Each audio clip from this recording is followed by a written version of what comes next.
Good morning students, welcome to our YouTube channel we are biologically inclined. हमारा आज का जो टॉपिक है, लेसन सेम है, biodiversity and conservation. And the topic is how to conserve biodiversity, कि biodiversity को conserve किन तरीकों से किया जा सकता है। सो ब्रॉडली हम दो तरीके हैं जिससे बायोडाइवर्सिटी को कंजर्व कर सकते हैं। One is in situ conservation and another is ex situ conservation. In situ conservation. First of all, let we know what is the meaning of in situ. In situ word is taken from Latin word, or we can say that it is a Latin word. It is better to say it is a Latin word in situ. और इसका meaning क्या है? इसका meaning है on site. On site यानी कि किसी चीज की उसकी ओरिजिनल प्लेस ऑन साइट पर अगर किसी स्पीशीज को कंजर्व किया जाता है तो that is the in situ conservation. In the same way ex situ, ex means off site, ex situ off site conservation, off site conservation. तो नाम से ही क्लियर हो जाता है कि in situ conservation, that conservation in which the plant species or animal species is kept in its original place। वो अपनी ओरिजिनल प्लेस में उसको हम कंजर्व करें। एक्स सिटू कंजर्वेशन, उसकी ओरिजिनल प्लेस में ना रख करके उसको किसी दूसरी जगह पर अगर कंजर्व किया जाता है, that is ex situ conservation. Now let us see what are the different categories under this in situ conservation. इसमें कौन कौन सी कैटेगरीज आती हैं। सबसे पहली कैटेगरी है biosphere reserves. Yes, biosphere reserves, यदि कंजर्वेशन का एरिया बहुत बड़ा एरिया है, it may comprises one state, two state और the boundaries of the three states. जैसे कि अगर हम एग्जांपल लेते हैं Nilgiri biosphere reserve, Nilgiri biosphere reserve,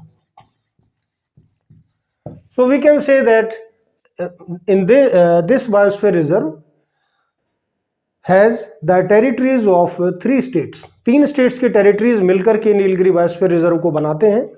कौन कौन से? वहां पर एक तो है कर्नाटका, एक Kerala and another one is Tamil Nadu. So in this way we can say that biosphere reserve is a very large area where the animals they are kept in their original place. जो भी वाइल्ड एनिमल्स हैं वो अपनी original place में रहते हैं। दूसरा, national parks. Few good examples of national parks are Keoladeo national park in Rajasthan and Gir national park in Gujarat. National park का एरिया बायोस्फीयर रिजर्व से थोड़ा छोटा होता है।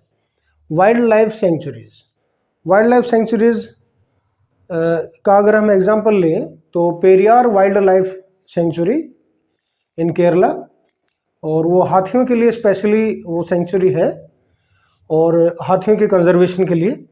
Wetlands, yes, what are wetlands? Wetlands that stretch of a land where the water is present in the form of a swamp और marsh और bog. तो अगर वहाँ पर पानी मौजूद है, एक दलदली इलाका है जहाँ फसल नहीं हो सकती, कई साल से पानी भरा हुआ है, तो that area is known as a wetland. Wetland जो है वो पक्षियों के लिए बहुत ही अच्छी जगह होती है, उनके ब्रीडिंग के लिए, उनके फूड के लिए। So wetlands are, we can say, those areas where we can conserve the various species of birds. अगर इसका हम एग्जाम्पल देखें एक वेटलैंड का, तो हरियाणा में भिंडावास बर्ड सेंचुरी जिसको हम बोलते हैं, that is a wetland which is in district Jhajjar. Sacred groves, sacred मतलब पवित्र, ग्रूव्स मतलब वो घने जंगलों के छोटे छोटे इलाके जिनकी की पूजा की जाती है। तो sacred groves specially they are found in few areas और in patches in various states. Maharashtra में भी सेक्रेड ग्रूव्स हैं और इसी प्रकार अरावली हिल्स का जो एरिया है राजस्थान में, that is also a sacred grove इसी प्रकार Khasi and Jaintia hills of Meghalaya, they are also sacred groves. तो सेक्रेड ग्रूव्स को प्रोटेक्ट करके जब रखा जाता है तो उससे हमारी जो प्लांट स्पीशीज हैं वो बची रहती हैं इन their original habitat. Yes, wetlands में अगर हम एक एग्जांपल और लें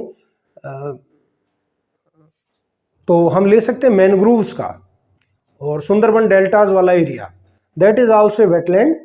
तो जो जहां पर जो मैनग्रूव फॉरेस्ट मौजूद हैं that is also a wetland. कैसा वेटलैंड कहेंगे उसको हम? That is we can say coastal wetland. इसके बाद हम आ जाते हैं ex situ conservation, off site conservation जिसे हम कहते हैं। These are few of the examples. Let us come to them one by one. Zoological parks. जब हम यहाँ से जयपुर जाते हैं, हरियाणा से जयपुर जाते हैं, तो रास्ते में जूलॉजिकल पार्क आता है, नाहरगढ़ जूलॉजिकल पार्क। तो there they have kept many species of different animals. तो जब एनिमल्स को उनके ओरिजिनल हैबिटेट में ना रख करके किसी जू में, चिड़ियाघर में अगर प्रोटेक्ट करके रखा जाता है तो उसको हम बोलते हैं x situ conservation. Herbal parks, आजकल सरकार ने एक बड़ा अच्छा स्टेप ये उठाया है कि अलग अलग स्टेट्स के अंदर और अलग अलग जिलों में छोटे छोटे हर्बल पार्क्स क्रिएट किए जा रहे हैं to protect the native species of that area. तीसरा आ जाता है botanical gardens. NBRI, national botanical research institute, Lucknow, there we have a very good botanical garden. इसी प्रकार कलकत्ता में भी भारत में एक काफ़ी बड़ा बोटेनिकल गार्डन है। इसी प्रकार बेंगलोर के अंदर भी वहाँ पर एक बहुत बड़ा बोटेनिकल गार्डन है। सो बोटेनिकल गार्डन में भी हमारे को बहुत सारी प्लांट स्पीशीज़ वहाँ मिलती हैं। प्लांट स्पीशीज़ को एक तरीके से कंजर्व करके रखा जाता है, but that is not their original habitat. Wild life safari parks, yes, इसके दो फायदे हैं वाइल्ड लाइफ सफारी पार्क्स के। वैसे फायदे तो इन सभी के ही हैं। जो जूलॉजिकल पार्क से दो बेनिफिट क्या है? One is the eco tourism. आजकल इको टूरिज्म बढ़ता जा रहा है दिन प्रतिदिन।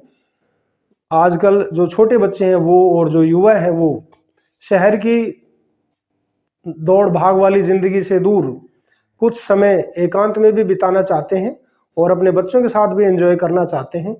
उसके लिए वो लोग पसंद करते हैं किसी जूलॉजिकल पार्क में जाना, किसी वाइल्ड लाइफ सफारी का आनंद लेना, तो या किसी बोटेनिकल गार्डन या हर्बल पार्क को विजिट करना। So in this way an eco tourism is developing nowadays, और आगे भविष्य में ये और ज़्यादा डेवलप होगा।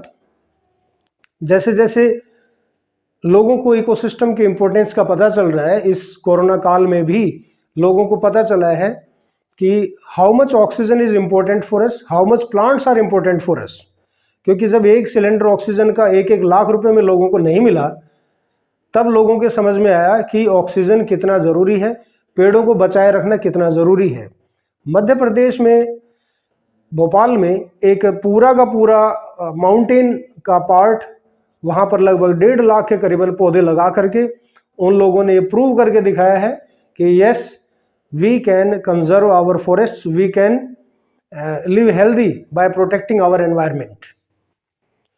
क्रायो प्रिजर्वेशन, क्रायो मतलब फ्रिजिड, प्रिजर्वेशन प्रिजर्व करना। अगर किसी सीड को या सीमन को प्रिजर्व करके रखा जाता है एट वेरी लो टेम्परेचर, तो that is known as the cryo preservation. So cryopreservation is a technique by which the plant part or the semen of a good animal breed, they are kept protected, and that is ex situ conservation. Seed banks, yes, आजकल seed banks भी create किए जा रहे हैं। जैसे कि अगर हम फिलीपींस की बात करें, वहाँ पर राइस का काफ़ी बड़ा सीड बैंक स्थापित किया हुआ उन्होंने। तो seed banks they are kept, seed banks they are created to keep the seeds for future use, कि उन वेराइटीज़ को बचा करके रखा जाए ताकि भविष्य में उसका इस्तेमाल किया जा सके। And that seed can be kept in that can be protected for hundreds of years. In vitro fertilisation, जैसे शब्द है इन सिटू एक्स सिटू, ऐसे दो शब्द आते हैं in vivo and in vitro. अगर किसी ऑर्गेनिज्म का नेचुरल मीडियम में, किसी ऑर्गेनिज्म का या उसके पार्ट का नेचुरल मीडियम में हम कल्चर कर रहे हैं तो दैट इज इन विवो, और अगर उस ऑर्गेनिज्म के बाहर कहीं आर्टिफिशियल मीडियम में उसका कल्चर किया जा रहा है that is the in vitro. तो in vitro fertilisation again a technique for the fertilisation of the gametes in an artificial medium. तो ये भी एक तरीका है to conserve that species by ex situ method. Thanks, have a nice day.